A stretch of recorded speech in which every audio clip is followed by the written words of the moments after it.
Jackson gave me the news of a planet far away. And Colonel O'Neill will assemble a team that will try to save the day. Dr. Sam has a master plan and a science attitude. And the Jaffa Teal, he's part of the deal with his trusty Goa'uld. It's just a regular day at Stargate Command, and it might be hard to understand. Chevron 1 encoded. Chevron 2 encoded. Chevron 3 encoded. Chevron 4 encoded. Oh god, this is gonna happen. Chevron 5 encoded. Chevron 6 encoded. Chevron 7 locked. We have a stable wormhole.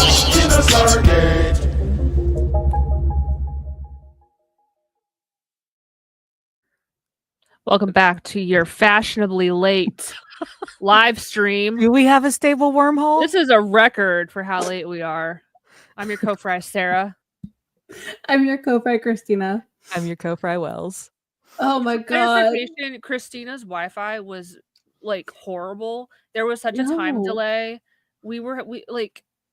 It was horrible. It was like she was in the wormhole. Like it was literally the episode tangent, as like the ships fly farther away and the delay is longer and longer. Well, no, I switched laptops. It was something with my laptop, so it's doing its own. It's like needed to go through an update, is what's happening with it. So now it's calm and in its corner, and I'm on a different laptop. She was like, "Girl, I need a break. Knock it out. I'm not doing this." But I had to like go like find this one in my closet because I was like obviously still unpacking and moving. So I'm like, shit, where's my laptop? It's battery. I thought you were having to craft a new laptop. I'm not gonna lie. I was like, what are we doing? Forged in the fires of Mordor. Like, you guys, I like nosedived into my closet, dug it out of where I like thought I remembered putting it, and I was like, okay. And then I had to wait for it to charge up. It's at 2% battery right now, but we're doing great. We're doing great. Running on electric fumes. We are doing great. We are here, and that is all that matters. Oh my god! And there's no delay. But man, that was. I should have recorded it somehow. How bad that delay was. So sorry, everyone. Thank you, everyone, for waiting. We're making this happen. For anybody out there, like in the olden days of TikTok, when we would go live, it was usually me that was on the delay.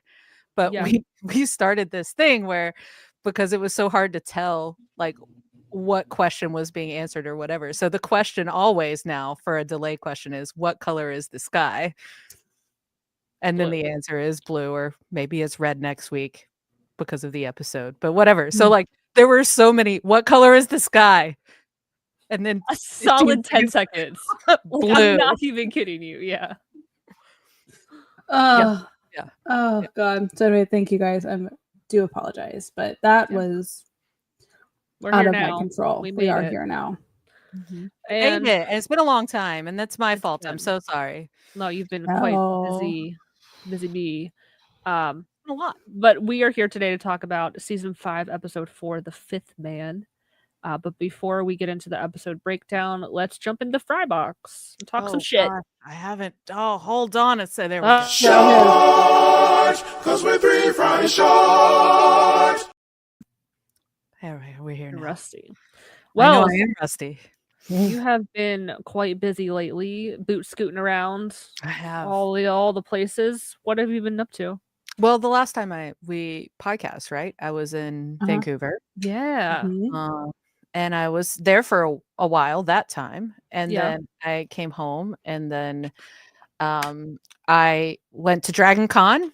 Yeah. Marl was there with me. And then went back to Vancouver. You've been busy. Because I had a video gig. So yeah, I've been all over the place, but mostly Vancouver, which I just want to be there, basically. So lovely to be there again. I selfishly would love if you were only a few hours away from me again. That would feel like home. I've missed having Wells close by. Sorry, Sarah, I wouldn't get you this way, but it's so pretty up here. But you know what, Wells, I thought about this. I was rewatching our last episode, and I'm like, that has given me so much time to unpack and not have boxes in the background. So I was rewatching it, and I was like, oh, Okay, yeah, I've made some progress. I'm not going to be too hard on myself because I'm much different. Time. Yeah. Yeah, for sure. So, yeah, no, it was great though. I love it up there. Yeah, the pictures looked beautiful. The weather looked great while you were there. So the second time, not so much with all the wildfire stuff, but you know, it was still really weird. You did a tour of like some Stargate sites, didn't you? I did. You sent us some really cool wait, pictures. I saw Sam's house, which Yeah. was right after that episode. Yeah, that's pretty funny.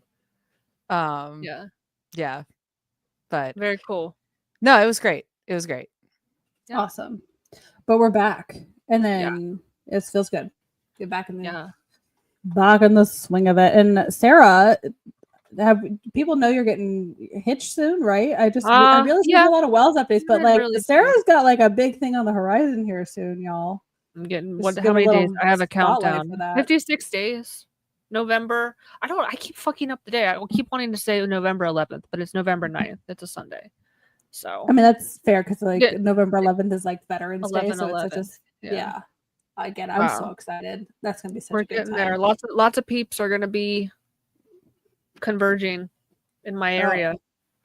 Sure are. A good time. I'm excited to see everyone together. It's gonna be a lot of fun.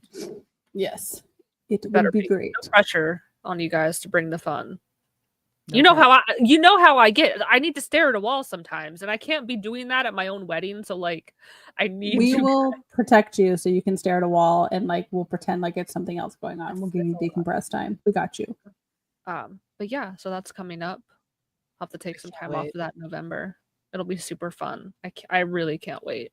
I know we keep saying it every time we meet up, all of us, like we need to do stuff like film stuff together, and it never happens. But I will be imploring everybody to take as many photos and videos as you can at the wedding. Yes. Of whatever. I don't have a videographer. I do have a photographer, which is like, I don't think I could have afforded a videographer. That shit's expensive.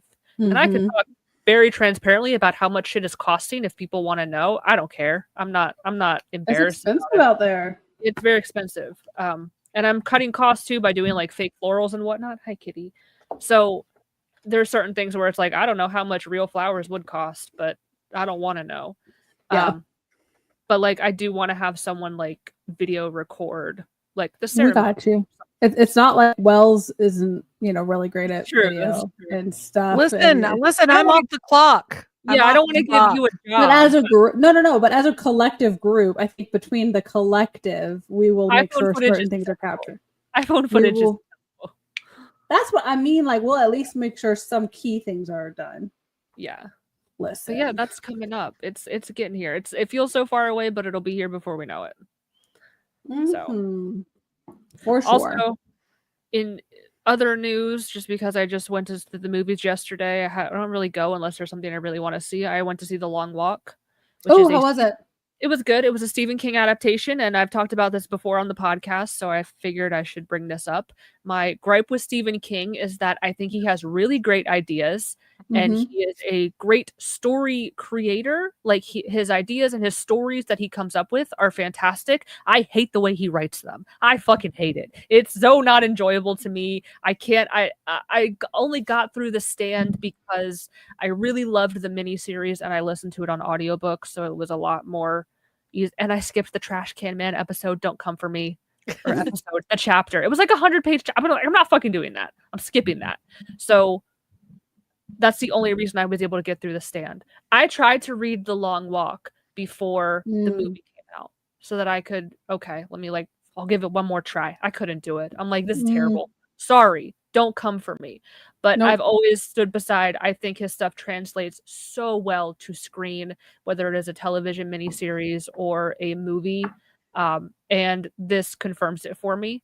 I thought it was very good. Me and Adam went to see it together. It's very horrific. So like it's not like I want to rewatch that. Like you gotta stay with it. It's gonna like stay there and just stay there the one time. Yeah, and I don't know afterwards. I don't know if they were taught because The Conjuring is also out too. But in the bathroom afterwards, when you're peeing out all 2 liters of Diet Coke that you drank, and held the entire love time. you. I heard love someone you. saying something like, "Well, it wasn't that scary," and I don't know if they were talking about the long. I have to believe they were because like that was when the movie everyone got out. I don't know if they got out at the same times, but it's very scary in a not monster kind of way. It's scary in a very human way. Yeah. It's very graphic, but in a way that makes sense. Oh, well, don't say more because I am gonna go see it, so don't say more. Yeah. And they do change it. I did look up because I couldn't read the whole book. So yes, I looked up spoilers. Sue me. I wanted to see how it ended, and they do change it, and I like the way they changed it. I think it worked out better that way. So okay, well, I'll let you know when I go see it. Yeah. Yeah. Exciting. Yes, we will. All right, you guys want to get into it? Yeah. So we are talking about what season 5, episode 4, The Fifth Man. 545. Not to be confused with the much better episode, The Fifth Race. The fifth Very something. different. It's a lot of very different. There is a fifth too. Oh my god. Oh wait. What is it? We have an email. I forgot. We have an email. Oh, we do have an email. Before we get into it. Are Christina, do you want to read it? Yeah, I can read it. Hold on. Let me open it. Hold on. This is my gig every week. Wait, I had not looked at it yet. This is like I am. Oh God! I am immersing myself for the first time in this newer segment of ours in regards to corn. If you are unfamiliar with it, so sorry. I will not catch you up. Supercut will be coming. You will eventually figure it out. But howdy, my name is Corn. Big fan. I have some insider scoop about episode The Fifth Man. I was originally cast as the fifth man before they decided to scrap that idea and go in a different direction with Lieutenant Tyler. Y'all always do the best job of fact sharing from the show, so I thought I'd send you rare exclusive photos from my time on set before they reshot everything. Pleasantries, Sir Corn-a-lot. And these images. So this is Mara. Wells pointed out while you were in the fucking black hole, Christina, that she had to like create a whole new email address.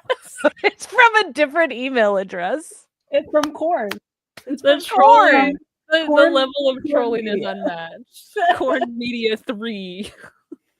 Oh God, these images, which look at these exclusive behind the scene images. All right, are we ready for this? Yeah, I don't know if we're ready for this. Okay, so this start off with. Huh? No, keep going. I was just gonna pop them up on the screen. Yeah. These are, So here's the first one. That's Sir Corn-a-lot. I love it. But also in the blues. Yes. I love the patches are Davis look right there.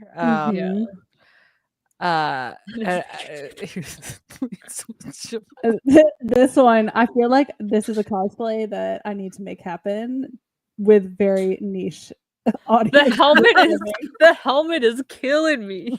I kind of want to wear this, Mara, because it looks like really badass, like a hat with like blades, but it's just cornly.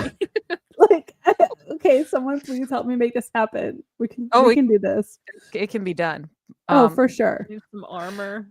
But here's the last one. This is my favorite. Jesus Christ. What?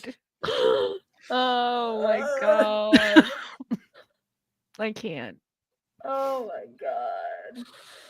And I'm not supposed to be looking at comments, but Scott made a comment that's exactly why I wanted to wear that cosplay. I was going to bring it up later. That it looks more like Sauron than Gould, which is exactly perfect. It's the merging of my fandoms, and I'm so happy about that.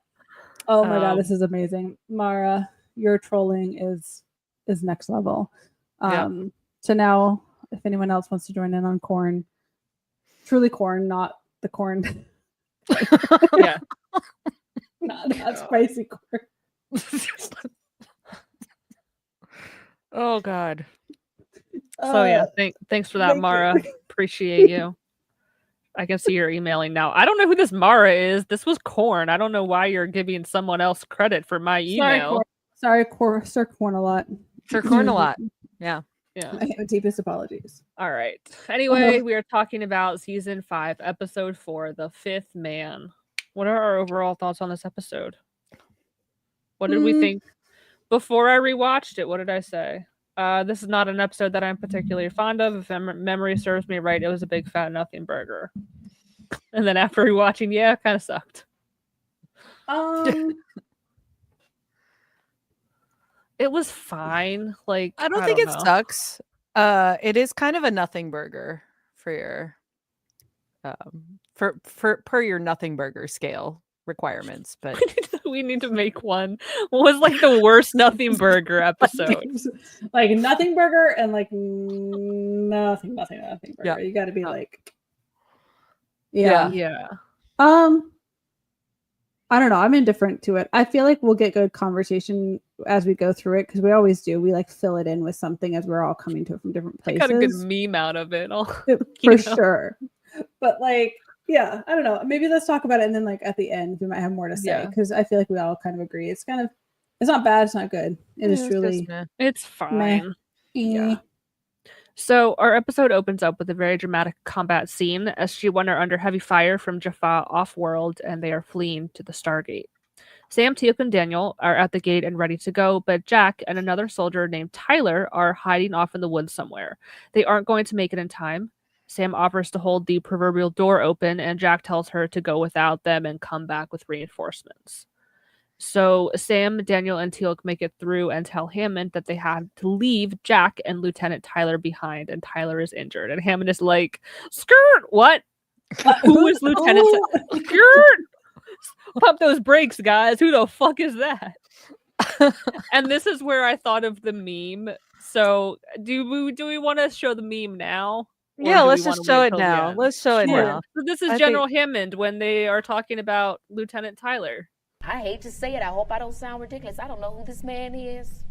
I mean, he could be walking down the street. I wouldn't know a thing. Sorry to this man. I love Keke Palmer. She's so fucking funny. But I thought, damn, Hammond has no clue who they're talking about. Nope. So then we get our opening credits. Back on the planet, Tyler and Jack are trying to move from their hiding spot, and we can see that Tyler is injured. His leg is messed up. At the SGC, the rest of SG-1 are insisting on going back to rescue them, and also insisting that there is indeed a Lieutenant Tyler. Hammond is insisting there is no Lieutenant Tyler, and that maybe they should go to the infirmary, but they refuse. Like, Sam is like, "We're gonna go back," blah, blah, blah. I'm like, okay, girl, chill. Like, and Hammond gets kind of scary, and he has the airmen disarm SG-1. They're surrounded, like, with guns pointed, like they're surrounded in a circle of dudes pointing weapons at them. So I mean, obviously, to be fair, that was the appropriate response from Hammond. Like, to be like, no, absolutely fucking not. Like, this person does not exist, is not on payroll, and you guys are being extra adamant. Like, something's up. I think it's shocking for us because we have seen, yes, there is another person, so we don't know what's going on. Who is mistaken here? Like, we know that there's an actual guy, so it's like, okay, we know SG-1, we've seen that, and then, okay, who are we to believe at this point? Yeah, that's fair. I forgot about that. Yeah. Which is why this is kind of a nothing burger of an episode, because so much of it is the back and forth of like, he's real, he's not real. Yes, he is. No, he's not. Like, that's like, I don't know, a third of the episode is taken up with that before they start to really like look into it. So that's kind of why it was like a nothing burger to me. So this is where I'm like, okay, is Hammond wrong, or is all of SG-1 and our own eyes wrong? Cut to the planet. Jack is carrying Tyler to this ruin of an old building for a place to hide, and we see how, again, his leg is messed up. He expresses gratitude to O'Neill for not leaving him behind, and Jack says, "Well, I wasn't going to let you die. It's a lot of paperwork." And I'm like, valid. Paperwork? Yeah, he was very confused. It's a joke. He says it's my way of deflecting attention from my own obvious heroism. You'll get used to it. So there's some points where you're watching this where Tyler doesn't really seem to understand, and that could be chalked up to like he's just new and doesn't understand Jack's humor or kind of how Jack communicates, or he's an alien. I don't know. Like, there's a point here where I'm like, oh yeah, he's definitely an alien. And we'll get to that. So back at the SGC, Fraser reports back to Hammond. The rest of SG-1 are okay, and she's found nothing wrong with them other than being stressed out. So we do have some dialogue between Fraser and Hammond. All right, I'll take Fraser. All right. Doctor, 3 of my people have just come back from a mission talking about a lieutenant that doesn't exist. You can't tell me there's nothing wrong with them. I can't explain it, sir. Some kind of hallucination? Hallucinations aren't normally shared. There's never been a Tyler in this command. Yes, sir. And we're still waiting for test results. In the meantime, I want them quarantined in the infirmary. Already done that, sir, as a precaution. But they did insist I ask what you're going to do about Colonel O'Neill. If SG-1 has fallen under some kind of alien influence, anyone I send back to the planet would be compromised as well. Until we know exactly what is going on, P7S441 is off limits. Yes, sir. Those planet names trip me up every time. I feel P7. But you would think you could read a string of letters and numbers. You cannot. No, it's hard. When you haven't practiced it, I feel like that fucking lady, the math meme lady, where it's just like the numbers everywhere. I feel like immediately stupid. So in the infirmary, Sam, Teal'c, and Daniel are trying to figure out what's going on.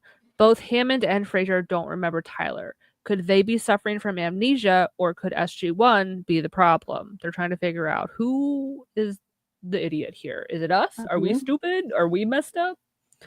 Daniel references the quantum mirror because he's like, when I went to the quantum mirror place, the other dimension, like I knew stuff that they didn't know. Like he kind of like proposed, could it be that situation? But Sam is like, there was nothing on that planet remotely close to a quantum mirror that could have done this.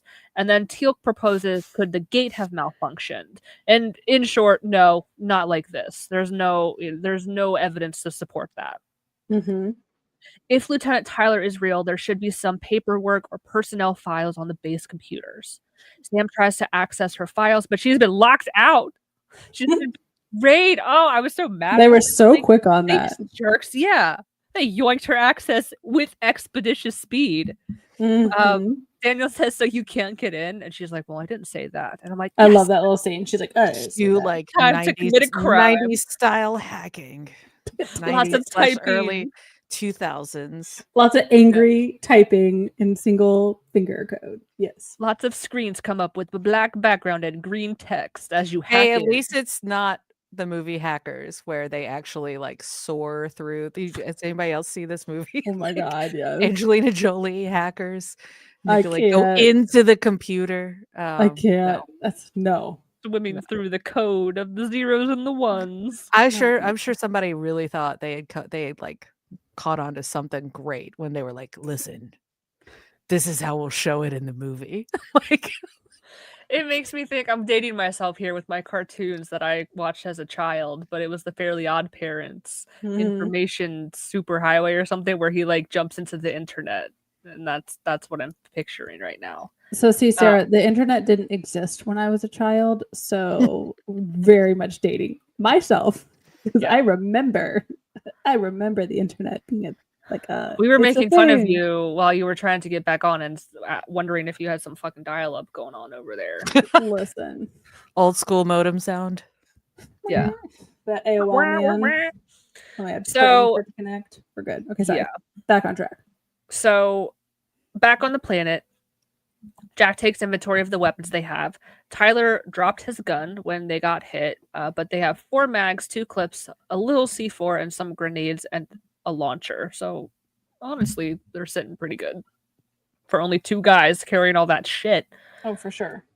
Back at the SGC, Sam finds 0 record of Tyler in the computer base. And even day pass visitors are logged. There's nothing. They have nothing. They're like, listen, we know when someone takes a shit on this base. There is no Lieutenant Tyler anywhere. So we have some dialogue between Carter and Daniel. Cool. Perfect. Wait a minute. This is weird. Somebody else configured an identical search less than an hour ago. Somebody outside the base. Someone outside the base? How do you know that? Because it's not a base ID. It's just a user number. 4574. Brings up a whole list of things on the computer. Wow. He's been busy. Over the past 2 weeks, he's accessed a number of secure files. Mission logs, briefings, personnel files. Whose personnel files? A dramatic pause. Ours. Dun, I dun, don't know, dun. Daniel, what do you got to hide? Why are you scared? Whose files? Why? Whose files? So at first I couldn't remember how this episode played out, and I'm like, oh, was this the alien? Like, did the alien have access, and like was he snooping around? So like maybe you think that's what it is. So back on the planet, Jack tells Tyler that he's going to do a sweep of the area. Tyler thinks it will be better to wait out for SG1 to come back. So there is some dialogue between Tyler and O'Neill. It's a little spaced out, so just That's cool. Which one do you want? it's weird. I'll be O'Neill. Okay, cool. I got Tyler. Wouldn't it be safer just to wait? Major Carter and the others should be coming soon. Well, the truth is they should have been here by now. Something must have happened. Are you saying they're not coming for us? Nope. I'm just saying it might take a little longer than we thought. What if they never made it back? Then General Hammond will send someone else. How do you know? Because, Lieutenant, we don't leave our people behind. You should know that. Yes, sir. Good. Stay off the radio. He tosses the radio to Tyler. Keep the channel open. I'll give you 3 clicks when I'm on my way back so you don't shoot me. I won't. So we see Tyler set the gun and radio to the side, and then we see on an MRE package with the label "Made with Pride in Tyler, Texas, USA." So there's a clue. I also like call me Johnny Raincloud here, but I hate I hate this fucking fairy tale. We don't leave our people behind. Shut up. Like, but here's the thing, it's this weird narrative, like already from like every moment that it could come up in the episode, it's come up about leaving behind, like whether it's Sam and Daniel, like we can't leave him behind, or there's been so many conversations about not leaving people behind. It's weird. It's really weird because it's really weird. When we get to this episode, which I think is coming up this season, where Martouf symbiote Lantash, I'm jumping ahead here. Bitch, that spoilers, Sarah. Spoilers. No, I don't care. Spoilers for a 25-year-old show. When that guy, they leave that guy behind, and Sam gives him this bitch ass, fuck ass pep talk. You knew what you're signing up for. Fuck you. So with then you can leave people behind when it fits the narrative and it's not a main character. Right. I don't exactly. know. I just hate. But only then. Yeah, it's only opportunistic. It's only when it makes sense for the storyline. That's it. But yeah, it's such sorry, go ahead. Fairy tale, and it's so unrealistic, and like I don't know.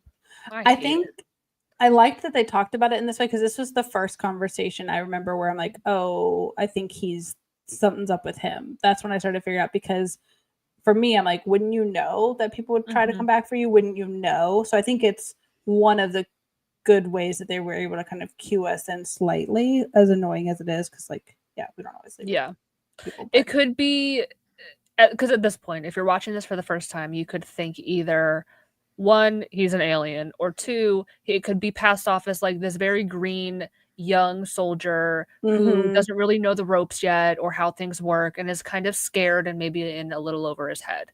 So like it could be explained away like that, because this was like his 3rd mission, I think they said, and he's only been with them for like less than a month, so that again like could be explained away that way. So you still kind of don't know.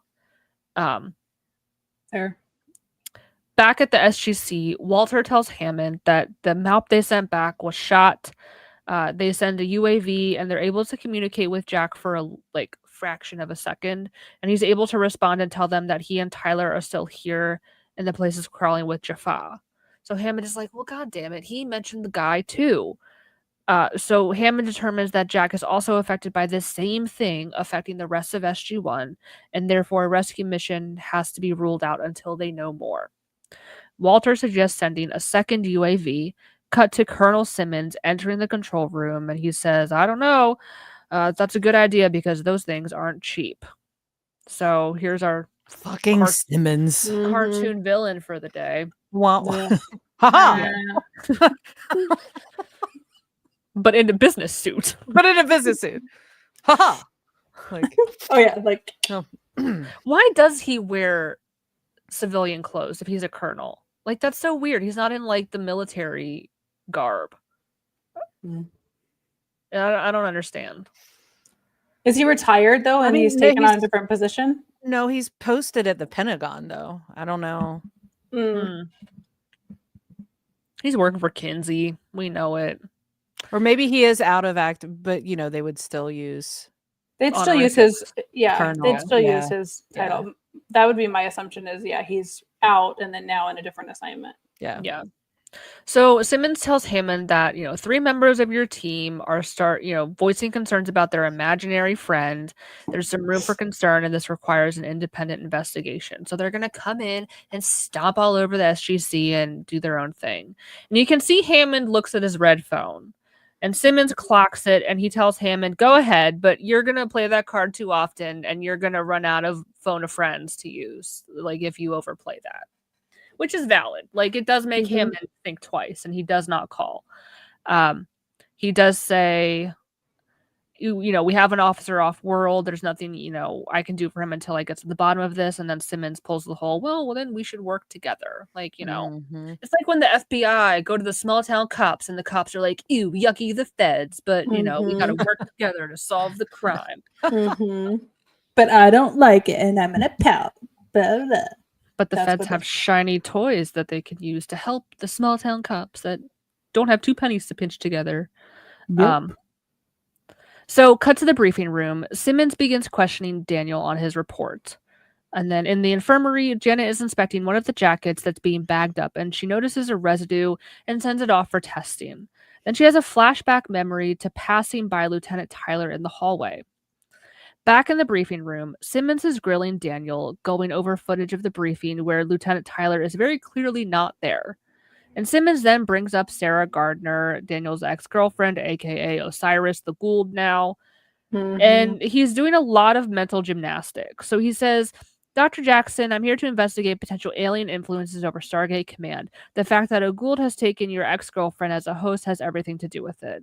This is completely irrelevant, and to the current situation, it serves no purpose. And it's like, oh, bro, he's just grasping at like talk points so he can like check it off on a list to make himself feel like he's vindicated in what he wants to do. He's trying to like get you in a gotcha moment. Like I fucking hate it. Like it's completely irrelevant, and he's going in with like some kind of ulterior motive. Obviously. So Janet then goes to visit Sam and tells her that she remembers Lieutenant Tyler. But why is this happening now? And Janet was never on the planet, so like, what the heck? She wants to tell Hammond, but Sam stops her. She comes forward. They'll start thinking that she is crazy. So she has to be covert about this and like gather evidence and figure this out without like outing herself. Janet, girl, we need you. Yeah. We need you, queen. I love when she saves the day like all the time in her little quiet ways. I love her. Yeah. That's a good one for that.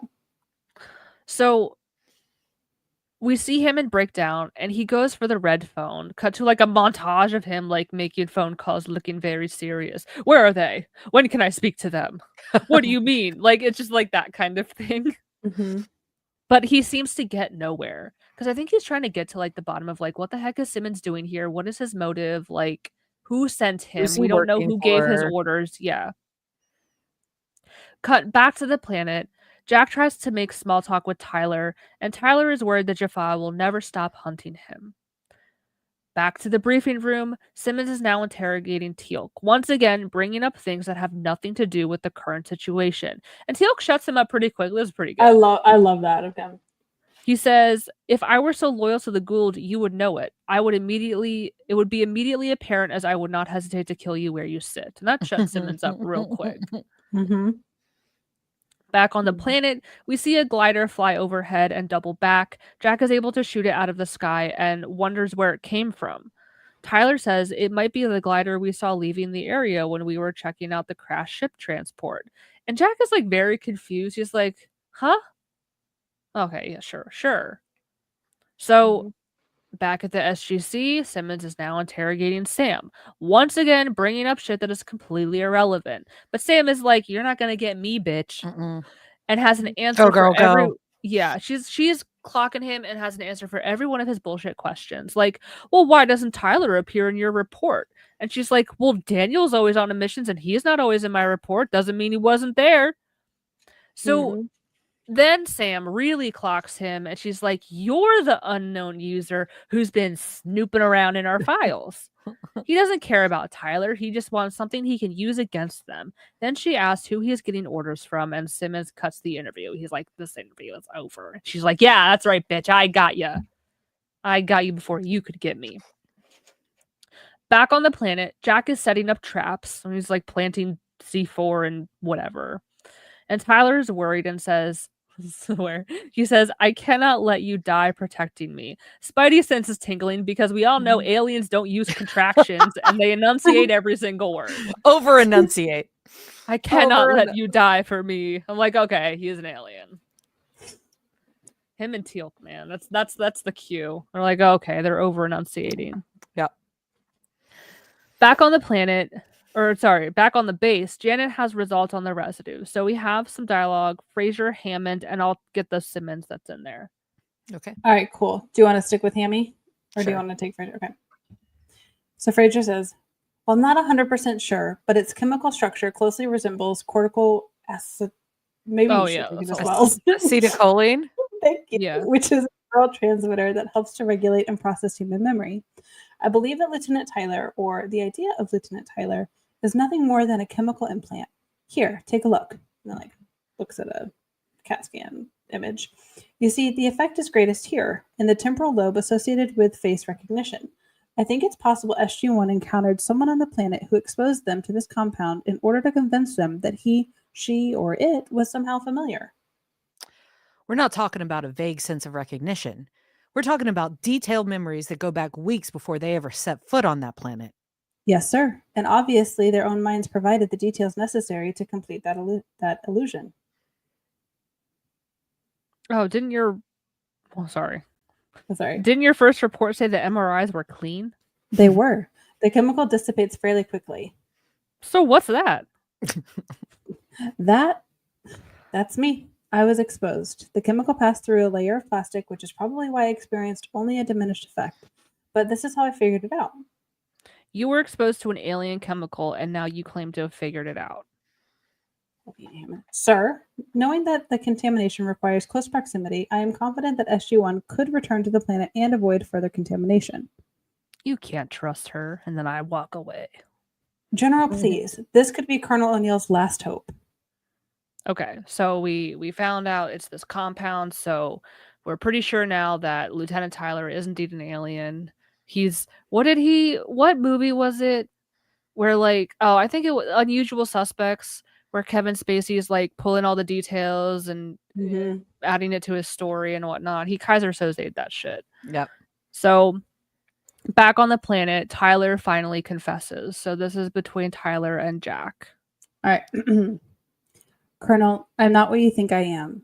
I am not a member of your team. I never was. I'm not even human. My race is called the Real. I forget. Sure. The Real. Take your position. I exposed you to a chemical that made you think I was one of your own. Whatever. Get back there. You don't believe me. Look at my leg. It's almost healed. Would this be possible if I were human? Like, touches O'Neill. Oh yeah, he gets to see like the jump scare of like what he actually. Oh yeah, he touches his temple. Yeah. Jeez, what the hell is that? A glimpse of my true nature. You mean what you really look like? It's a natural defense mechanism, a chemical we produce in our bodies. That's why I was a prisoner of the Jaffa. They were taking me to be dissected and studied. I managed to break free of my cell and damage the guidance system of the transport ship. We crashed on this planet. That's when you found me. I didn't know if you could be trusted. You've picked a hell of a time to tell me. Please understand, Colonel. So, do we want to put up what this guy looks like? Sure. We don't get too much of it. There's this one scene of him like awkwardly running away from the Jaffa. Like they blew the whole CGI budget on It's a budget. It was a Yeah. budget. Yeah. Here's our guy. I just want to say I love how they gave the alien dreads. I can't. But like bone dreads? Yeah. Like he looks like a ghost thing. Yeah. Looks like a Pirates of the Caribbean, like oh yeah, like something like that. Yeah. Mm-hmm. Oh. Yep. That was So of the that's what he looked times. like. Yeah. So the Jaffa close in and they begin to attack. We get a fight montage, and right when we think their goose is cooked, the rest of SG-1 show up and save the day. So we have some more between O'Neill and Tyler. Why didn't you just ask for help? I'm sorry, but I couldn't take the chance. For generations, the real, whatever, have met nothing but fear and mistrust. Well, sure, if you go around tricking people. My kind do not embrace technology. We have never been good fighters. Our ability to disguise ourselves is our only advantage. Now the Goa'uld are trying to learn our secrets. We are being hunted to extinction. You got someplace to go? A group of us have started a new colony on a planet in an isolated part of the galaxy. After I return, we will bury the gate and no one will ever hear of us again. So SG-1 make it back to the gate, but now it's heavily guarded by the Jaffa. Tyler offers to surrender, but Jack says no, they can't let the Goa'uld capture him and develop the technology that he has to disguise himself. So Daniel stays with Tyler as Jack and the rest go off to find more firepower. They find a glider, but Tyler chooses to go rogue. He asks Daniel to tell Colonel O'Neill, like, I appreciate everything he's done, and then he shoots him with the Zat and runs away. Back at the SGC, Simmons grills Hammond now. Off-world teams have been compromised. Existing safeguards are ineffective. SGC is an accident waiting to happen. This is so fucking Kinsey coded. Like, this is Kinsey written all over it. It doesn't matter who issued my orders. What matters is that carrying out my orders, I have found things to be very, very wrong here. It's clear his motives are politically motivated. But Simmons doesn't care. Administrations change, and Hammond's connections may not get him as far as they used to. So Simmons leaves, and he's like, I know how to leave gracefully. I only hope you do too. Shut the fuck up. Yeah. That's so annoying. But it is interesting because it kind of does, like, this does follow kind of throughout the series of, like, Hammond's time is limited. You do have to worry about administrations changing and, like, who is in the current power of the day or whatever. Like, it does affect the SGC at the end of the day.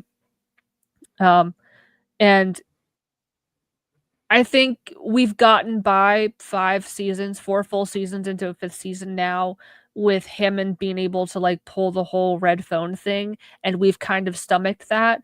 But I think for the show to naturally progress, this is where it has to go, because the whole, let me just call the president and make it go away, isn't always going to fly. Like, it's going to get old. It's going to get tired. Like, it has to evolve some way. And I think this is an appropriate way for that to evolve. Yeah. So back on the planet, Tyler goes after the Jaffa. Many chase after him, and only a few remain guard at the gate. So this is a perfect chance for SG-1 to escape. We see that the Jaffa do catch Tyler, but they are ambushed, and it is SG-1. They're able to take out the rest of the Jaffa and rescue Tyler. So we do have that little bit of dialogue between Tyler and O'Neill. Yeah. Tyler says, you could have escaped. We don't leave our people behind.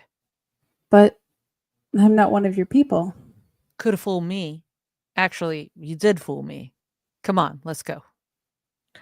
So they take Tyler back to the gate and send him off to his home world. Jack tells him not everyone they meet will try to hurt them, and they could be allies, but it is not up to Tyler to decide. But maybe someday, spoiler alert, we don't ever see him again. So he's probably like, never to be seen again.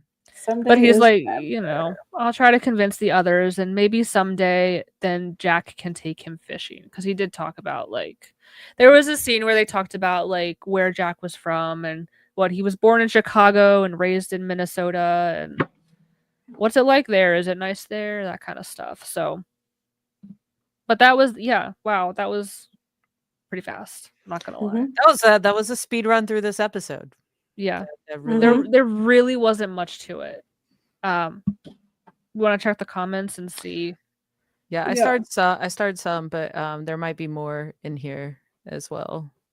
But yeah, I don't know. I was thinking while we'll do themes after that. Yeah, Megan, all the way back to corn. Apparently everyone is here for Corngate 2025. Megan says, "I'm here for Corngate 2025." Yes, please. Ellie and everybody else calling me out on my hallucination.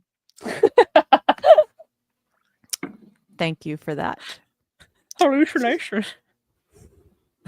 Oh God. Megan again. We don't leave SG1 behind.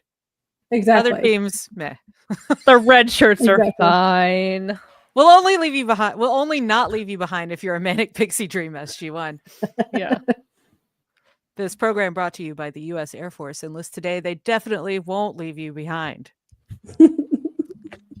Megan does bring up the good point of where the gloves with this residue situation, but maybe it's airborne. It wasn't a bag. Where's the mask? It wasn't a plastic bag. So like, where's all the PPE?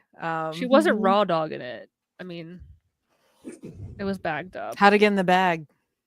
Not her. Someone handed it to her, and it looked like they had gloves clearly. on. I don't know, man. I think it's a valid point. Yeah, it's a valid point. Listen, this is a TV show. Okay, there are inaccuracies, and we do not question it.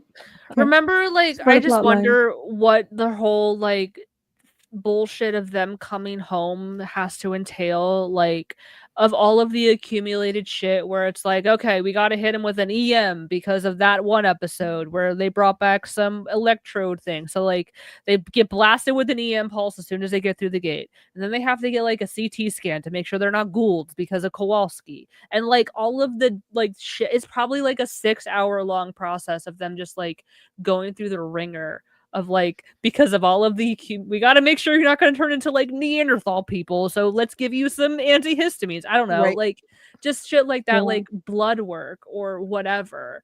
And like sometimes I get that it's worth it because like you went through hell, but then other times it's like it just looked like Vancouver, like it wasn't anything special. And now I'm like held up for 6 fucking hours. I'm getting MRIs, I'm getting x-rays, you know, like who knows? So I think about like all of the shit, all of the accumulated, because they tack it on at the end of every episode where it happens, and it's like a simple EM pulse once we get back through the gate should make sure this never happens again. The checklist is just getting insane.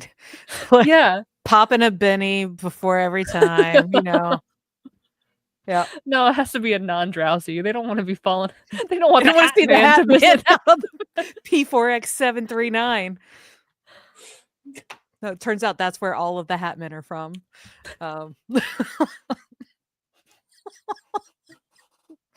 Benadryl is an aphrodisiac. And they cross through the fucking weight lines. I don't know. To come, I don't know. Oh, God. Man. Oh, yeah. So I do worry for them about like the ever-growing list of shit that they have to do when they come back, and I'm sure this is just adding to it. Yep. For themes and discussions, I was like, I don't know, man, kindness, humanity. Like, he's like, okay, wow, we found out he's a alien with bone dreads, but we're still gonna help him, I guess. Like, okay. I think Jack was just like, I'm in too deep now. Like, I'm already here. Like, why not? I find it interesting that there's, I kind of want to go back or maybe start future forward, making note of this, because sometimes the interaction is SG1 takes the opinion that this other race is like less than them, and they pity them and almost treat them like childlike, like they need to protect them. And then the other time, this is what I don't like about this episode as we've gone into it, is then other ones, they tend to treat them as superior and they're afraid of them or want to treat them as equal. I do not like that in this episode we're walking away from this where they parentified themselves to Tyler and felt like they needed to be this like protector of it when this person obviously is of equal or much higher power and kind of capabilities, and they did not see it as such nor treat him as such. And I'm just having a moment with that because I do not like that there's truly no way or no meter of how they gauge when to put themselves above or below an alien species, other than sometimes, unfortunately, is implied a race or demeanor or aesthetic. And it's interesting. In this, So I don't like how it's showing up in this one. It's not sitting well with me. Are you saying they infantilized him? 100%. And like, oh, okay. 100%. Maybe. I wonder. And I don't want to come from a position where like I speak on something that's not mine to speak on, but it's sitting icky with me because I'm noticing other times when they have not taken this position, and I'm just what are some other times? I don't know, I'm thinking through it. Like this will need to be like a follow-up discussion, but I definitely just noticed in this one that there was no treating of him as an equal. It's definitely very like it felt like they were coddling him a bit, or like kind of, I don't know, like there's too much trust there at the end too. Like he wasn't gonna do anything wrong. Like this guy's got this power to them, and yeah, he took care of them. But it's like, yeah, we got you. You're one of us. But like, there was no fear. There was no like this person could harm us. Like SG1's guard was down completely. I think it always. Oh, go ahead. I was just gonna say it feels like even in the design, like for the shot where there's CGI creatures like running, right? Like through the things, like the way, like the whole design of him makes him seem like this like small, helpless thing, which I guess that's kind of the point. They're not good at fighting, whatever. But yeah. I think what ultimately it comes down to is at the end of the day, SG1 are transactional, like, or the SGC is transactional. They want to get stuff. So because Tyler was like, well, we don't really care about technology. We just have this one thing that we can do to kind of hide and evade, and like that's how we survive. So that kind of told Jack, okay, well, like they have this one cool thing, so like maybe it might be worth it, but like they're not as cool as the Asgard, and they don't have like tons of cool toys that like we could totally be friends about. So like we'll protect him, and like they're kind of stupid, I guess, and we don't really need them too much. So like that's the whole kind of vibe. Because but, like but the fact that like one, so we have the Nox who did use technology too, but like the Nox could disappear. But two, the fact that he was a prisoner of the Jaffa because they wanted to study him and his thing, because like their existence has this ability to like cloak and do that. That's weaponry in a different way. I just find it interesting. I'm like, I haven't formulated my thoughts fully on it. It's just something that, as we've been discussing, kind of is sitting with me. And I'd just be curious how other people's kind of, it's just something I want to keep a little bit closer to as I continue in our conversations in future seasons and episodes, of just when they choose to parentify that, like kind of put themselves above or below, and look at that. I think it does have to do with how advanced they are. I think of Scorched Earth rebrand, where like they helped those people like start a new settlement, and those people were like so primitive, and it's like, oh well, we can be the benevolent saviors and give you your Minecraft city, and like we will save you and give you a whole planet, and it's because you're kind of stupid, and like, you know, we have to be your hero. It's a hero complex. So it was kind of like that, but also like you kind of have this one cool thing that like we would like to have. So like call us, girl, like if you ever want to, but like bye, I guess. Yeah.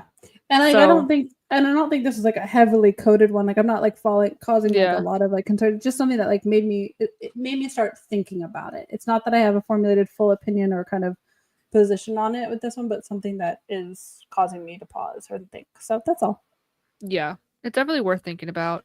But yeah, I thought, you know, with the whole like we don't leave our people behind shtick, where it's like, okay, like it was cool they saw it through to the end, but like what, I don't know, what would they have done? Like left him there, been a dick? And it's like, honestly, like I think they were more concerned about the Gould and Jaffa getting a hold of this technology, so like Like, well, we can't let them do that. So I guess we got it. And we're here. So like, yeah. Like I'm already at the grocery store. So sure, I'll buy you some whatever. Like, yeah, cool. So yeah. But this is a nothing burger episode. Yep. Agreed. We never see him again. Sad. Or the bone dreads. No bone dreads. No. Nope. So yeah. Wow, we are like made up for all the delays that I had. Heck yeah, we made up for it. Yeah. This isn't even yeah. This is like an hour. This is a definitely speed run episode. Is there anything else? Does anyone have anything else they want to say? Oh, I guess like something else I had for themes is like feeling like you have to hide who you really are, which is becoming unfortunately more and more relevant in many, many ways. But like the fact that he didn't feel like he could just openly ask for help, and he had to hide and like have this ruse and like pretend to be someone they knew and use this chemical like deployed against them to get them to help him. So like there's that, and that's just kind of sad and stuff. But Nell brought up a good point of the tech of this comes back. We don't know if it's from the same race. Yeah. But yes. Daniel and you, and then they all start to use it. But that's right, because it's not said that it's from the same. I don't know. If somebody tell me if I'm wrong, but I don't remember it being connected to this guy. But Mitchell uses it at one point, like to confuse the Lucian Alliance too. Yeah. So, and I remember now Daniel using it with you to be like, hey, I'm your like twink slave boy or whatever the fuck. Yep. So the technology is definitely comes back, but we don't know. That would be really sad though, if like the technology came back, because like the Goa'uld found that homeworld and just decimated it. Yeah. Yeah. Ugh. No. Anyway. Sorry. That's all we've got. That's it, folks. Welcome back, everybody. Are we going? I hope you're hungry for nothing. For nothing. Are we doing Sanctuary next week? Are we bouncing to that? We have a Sanctuary episode next week. The first non-pilot episode. So yeah, that we'll have that again. This is Sarah's first time watching, so no spoilers for me. Yeah, Sarah, when you watch, you're gonna have to drop some voice messages. Voice memo segment. I'm excited. In the full prize chat, because Christina wants to hear them beforehand. Yes. Too, but okay, yes. So they are fun to surprise you with, Christina. So yeah, I know. I want all the raw reactions, all of them. Okay. I might do that. I might watch it like not tonight, but like maybe tomorrow night or like during the week, so I can watch it and like let it marinate, and then I'll like do my actual watch where I take the notes and stuff. Yeah. I started doing my notes on the computer because my thummies it hurts to type on the iPhone for that much. That's a lot. Yeah. So that's a lot of typing, Sarah. Yeah. What episode of Sanctuary is it? So we can let the people know. I mean, it's episode 2, but like literally, the one what's it called? Yeah, what's it called? Hold, please. Holding. End of. Oh wait, that's a part 2. Oh yeah, no, that's the end of that season. Adam uses this fucking browser he's all like anti Google, which I respect it, but come on. It is Fata Morgana. Okay, so that's your homework for next week, peeps. Watch Fata Morgana. Yeah. It's a fun episode. I guess it's episode 3 technically, because technically they split it up. Yeah. Yeah. So yeah, that's your homework. Yeah. Yeah. Cool. Okay. Okay, who's closing it? Not it. Not it. Okay. just gonna do my best Kiki Palmer. Let me know when you're ready. Oh yes. Hold on. Ready. Set. I don't know who Lieutenant Tyler is. If I could see him walking down the street and I wouldn't know a word. Sorry to that man.